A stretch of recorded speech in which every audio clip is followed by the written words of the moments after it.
मामले में अब चीज सामने जब आ रही, क्योंकि मैं यही कह रहा हूं लगातार कि इन्वेस्टिगेशन होने दीजिए।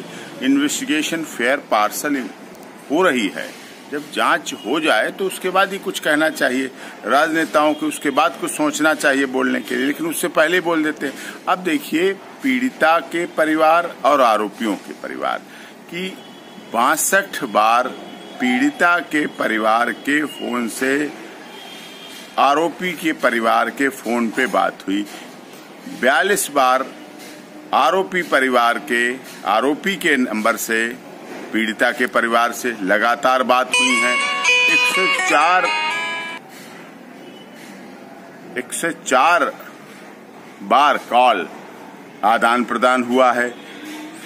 5.5 घंटे लगभग बातें हुई हैं इस दौरान, इस सब में। इस बात को SC/ST एक्ट लगाने से पहले इस बात पर तो नजर रखना चाहिए, इस बात पर तो सोचना चाहिए कि क्या संबंध रहे हैं, किस तरह के संबंध रहे।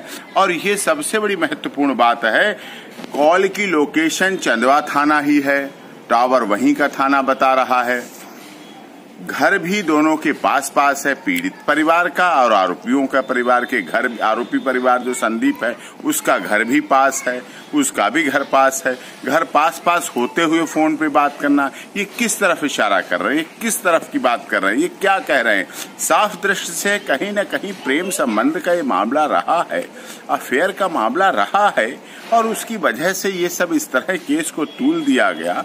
और यही बात सामने आ रही, वहां के गांव के लोग भी कह रहे हैं, गांव के गवाह भी कह रहे हैं, प्रत्यक्षदर्शी भी कह रहे हैं, मां के जो पीड़िता की मां है उसके बयानों में भी ये बात साफ तौर पर आई है कि जब उसने रोका तो तार में उलझ गई लड़की जाके, और उसका जो भाई था संदीप से उसके मारपीट हुई, झगड़ा हुआ इस बात को लेके कि अफेयर पे रोक लगाए। और इसी बात को जो संदीप 2 हैं, एक संदीप पीड़िता का भाई भी है, एक संदीप आरोपी भी है, उसके साथ की बात, साथ में 3 लोग और लपेट दिए गए, तीनों को और उसमें अरेस्ट किया गया।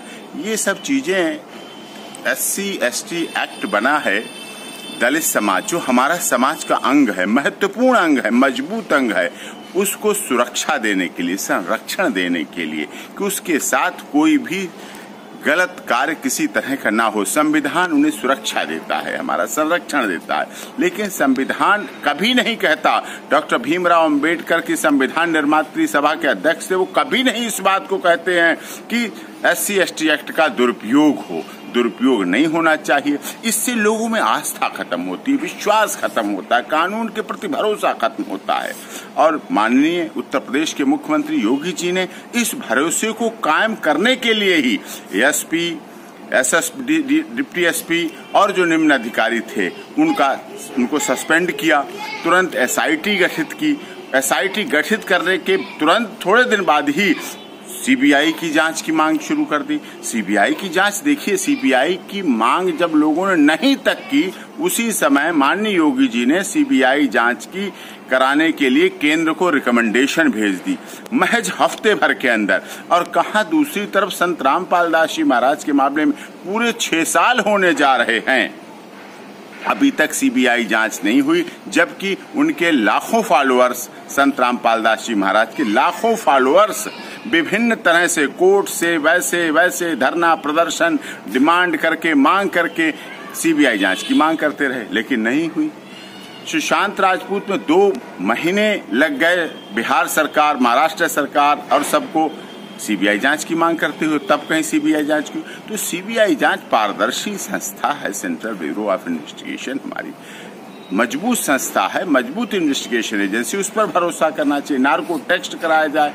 अब कॉल डिटेल सबकी आई, आजकल इलेक्ट्रॉनिक एविडेंस है, इस इलेक्ट्रॉनिक एविडेंस को दुनिया की कोई ताकत रोक नहीं सकती, चाहे डिफेंस काउंसिल हो, चाहे प्रोसिक्यूशन हो के काउंसिल हो, चाहे स्टेट के वकील, कोई इस बात को मना नहीं कर सकते। अगर संदीप के फोन से बात हुई है और संदीप के फोन पर बात हुई है पीड़िता के भाई के फोन नंबर से, क्योंकि वो जो पीड़िता के यहाँ फोन नंबर है, ऐसा पाया गया है कि पीड़िता के भाई के नंबर पे फोन नंबर था, तो वहां से वो बात होती थी, और इधर संदीप का फोन नंबर था। 104 बार कॉल होना, लगभग 5.5 घंटे बातें होना, क्या बातें हुई, किस तरह की बात हुई? क्या खेतीबाड़ी की बातें हुई? क्या बिजनेस की बातें हुई? क्या कहाँ की क्या राजनीतिक बातें हुई? क्या सामाजिक बातें हुई? किस तरह की बातें हुई? ये अपने में सब कुछ जब पूछताछ होगी दोनों पक्षों से, इस पहलू पर जब पूछताछ की जाएगी, जब इस पहलू पर जांच की जाएगी, तो सब कुछ दूध का दूध पानी का पानी होगा। और मैं यही कह रहा हूं, जांच एजेंसियों पर भरोसा करिए, विश्वास करिए। हम भी कर रहे हैं, हम एक्यूज के लिए रिप्रेजेंट होते हैं, एक्यूज के ऑन बिहाफ आप बोल रहे हैं। माननीय राजा मानवेंद्र सिंह राजा साहब डूंगरपुर केंद्रीय मंत्री, अखिल भारतीय क्षत्रिय महासभा ने, सबने मिलके मुझे, अब उनके परिवार वालों ने, जो उनके परिवार वाले हैं, आरोपियों के परिवार वाले हैं, उनके भाई हैं, सबने अपॉइंट किया है। तो मैं विश्वास कर रहा हूं ना जांच पर, भरोसा कर रहा हूं ना जांच पर। उस पर भरोसा रखिए, सबको रखना चाहिए।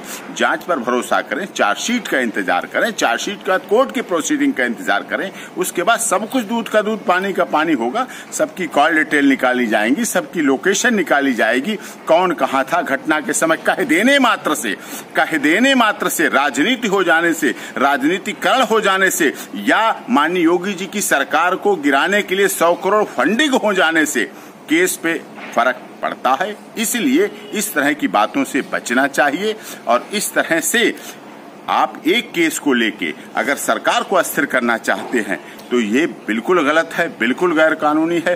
केस को केस रहने दीजिए, केस को केस की तरह लड़िए, केस को केस की तरह प्रोसीडिंग होने दीजिए और इंतजार कीजिए। अदालत पर भरोसा कीजिए, उत्तर प्रदेश की न्यायपालिका पर भरोसा कीजिए, इलाहाबाद हाई कोर्ट पर भरोसा कीजिए। देखिए, इलाहाबाद हाई कोर्ट ने सो मोटो नोटिस लिया ना, एक्शन मांगा ना। सुप्रीम कोर्ट ने अभी कल माननीय सुप्रीम कोर्ट ने उस पर किया ना कि रिपोर्ट लाइए और विटनेस को प्रोटेक्शन दीजिए, गवाहों को प्रोटेक्शन दीजिए, ये सब कहा है ना। तो हो रहा है, होने दीजिए, इंतजार कीजिए, इतनी जल्दबाजी मत कीजिए आप।